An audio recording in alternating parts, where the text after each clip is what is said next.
Please do subscribe to Prajabheri News Channel.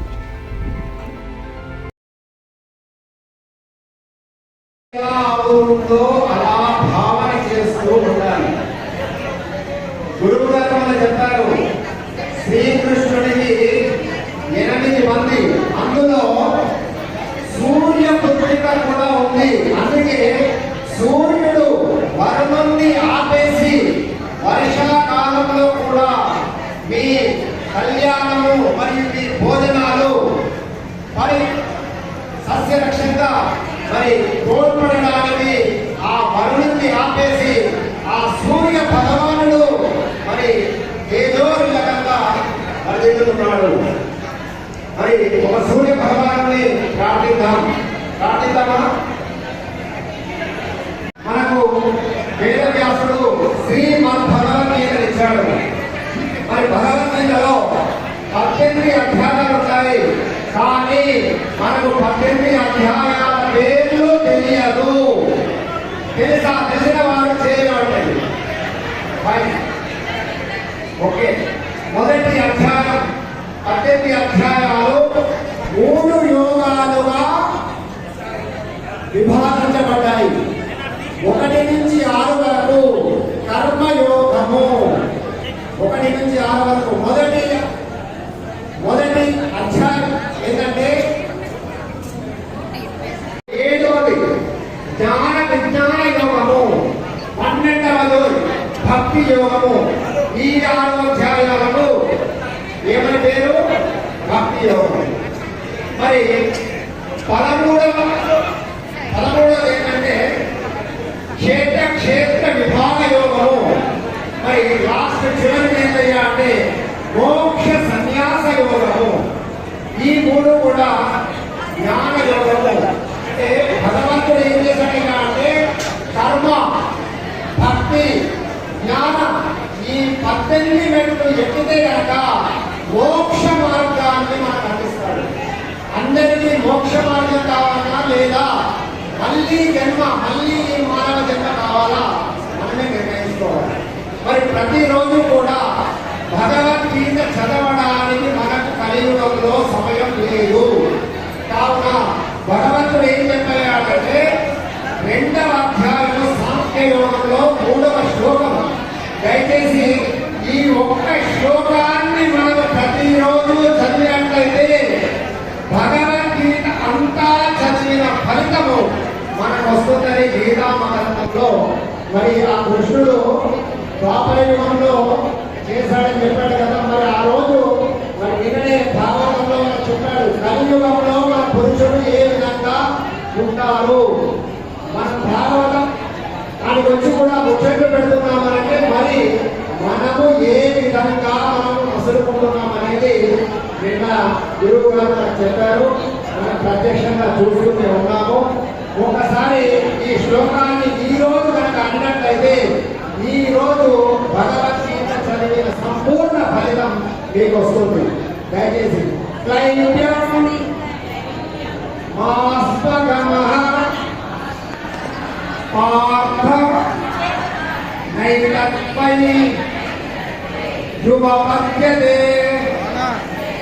క్షుద్రం హృదయ దౌర్బల్యం త్వత్తోత్తిష్ట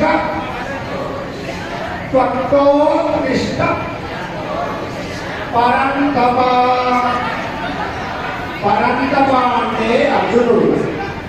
శ్రీకృష్ణుడు అర్జునుడికి ఏం చెప్పాడయ్యా అంటే అర్జునుడు అన్నాడు ఈ దుర్యోధనుడు కూడా అన్నలే వాళ్ళని చంపి నేను రాజ్యం ఏం చేసుకోవాలయ్యా అర్జున?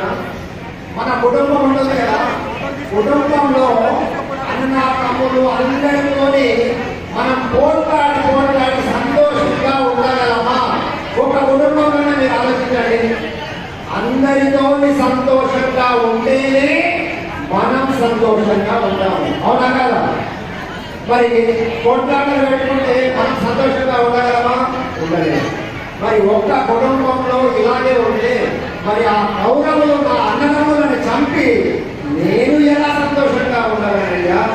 కృష్ణ ఈ యుద్ధం ఒకే అన్నప్పుడు ఈ శ్లోకాన్ని ఇచ్చాడు. నీ పిరికితనాన్ని వదిలిపెట్టు అర్జున, నీ పిరికితనం ఉండద్దు. అందుకే భగవంతుడు ఏం చెప్పాడంటే క్లైప్యం వాస్తవ ఈ శ్లోకాన్ని మీ పిల్లలకు అందించండి.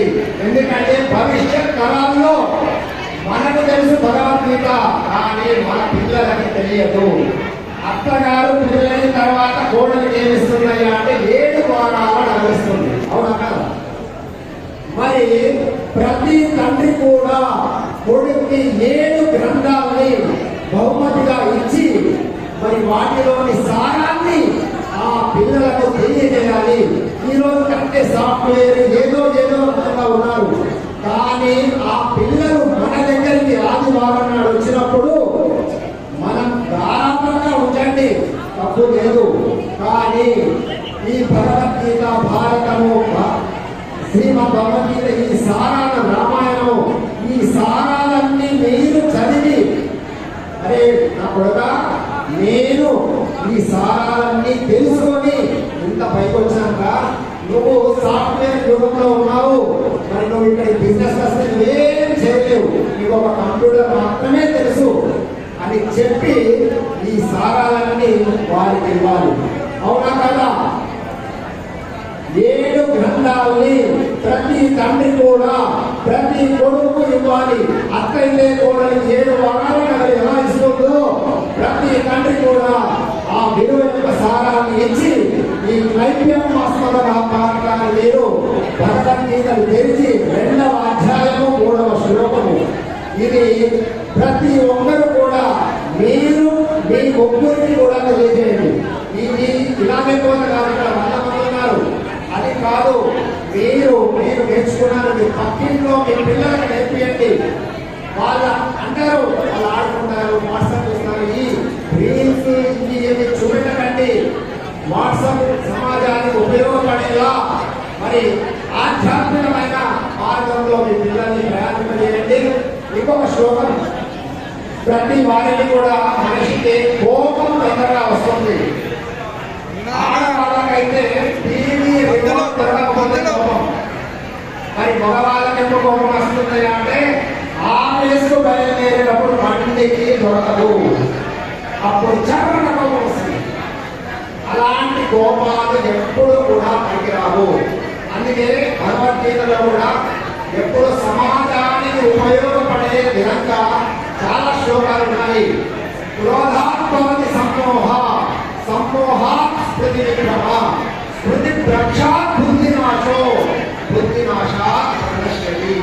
కోపం ఎందుకు వస్తుంది అంటే కోపం వస్తే మోహం కలుగుతుంది, మోహం వలన జ్ఞాపక శక్తి నశిస్తుంది, జ్ఞాపక శక్తి వలన బుద్ధి నశిస్తుంది, బుద్ధి నశిస్తే మనిషి పతనమైపోతాడు. కాబట్టి దయచేసి ఈ రోజు నుంచైనా ఆత్మ ఇక్కడ పెట్టుకొని నేను కోపాన్ని వదిలేస్తున్నాను. మీరు దయాకైతే పండు కాయో ఏదో వదిలేస్తారు, ఇష్టం లేనిది. కానీ భగవంతుడు ఏమన్నాడు అంటే ఏ పండు వదిలినా కాదు, మన కామ క్రోధ లోప మోహ బలవాచ్యాలను విడవాలి. ఏది విడవకుండా క్రోధాన్ని మాత్రం విడవండి దయచేసి. నకాంక్షే విజయం కృష్ణ నచరాజ్యం సురానిచ ఎన్నో రాజ్యేన గోవిందా ఇంకోటి జీవితేనవా. అందుకే అన్నాడు, నాకు విజయం మీద నాకు ఆంక్ష లేదు అని అర్జునుడు అప్పుడే అన్నాడు. నాకు ఆంక్ష లేదు విజయం కృష్ణ, విజయం మీద నాకు లేదయ్యా అర్జున, ఈ అకనములతో కొట్లాడవద్దు. అందుకే మీరు కూడా ప్రతి ఇంట్లో కొట్లాడుకోకుండా కలియుగంలో ఈ కలిపురుషుడు ఉన్నాడే, మనం మంచిగా ఉండి ఉండగలడు. అందుకే మనం ఆ కలిపురుషుడికి వీడుగా మనం అందరం సమాజంలో మంచిగా ఉంటూ నవ్వుతూ ఉండండి ఎప్పుడు ఆరోగ్యాన్ని. మరి ఇంకొక విషయం, ప్రతి ఒక్కరు కూడా నేను కూడా చెప్పాను, కొందరు ఉన్నారో లేదో, మమ్మీ డాడీ మిమ్మల్ని కాదు, మీరు అంతా పుణ్యాత్ములైతే ఇక్కడ వచ్చారు. మమ్మీ డాడీ అని పిలిపించుకోవద్దు, కుమారుల చేత కానీ కుమార్తెల చేత కానీ. అమ్మ నాన్న అని పిలిపించుకోండి. ఇది ఎందుకంటే మనం పుట్టింది యుఎస్ఏలో కాదు, మన గడ్డ భారతావని, భారతదేశంలో మరి ఒకవేళ జన్మ వస్తే భగవంతుడు ఒకటే కోరాలి, అయితే గోమాతలాగా నన్ను పుట్టించు, లేదా భారతదేశంలో ఉన్న హిందువుగా పుట్టించు అని కోరాలి.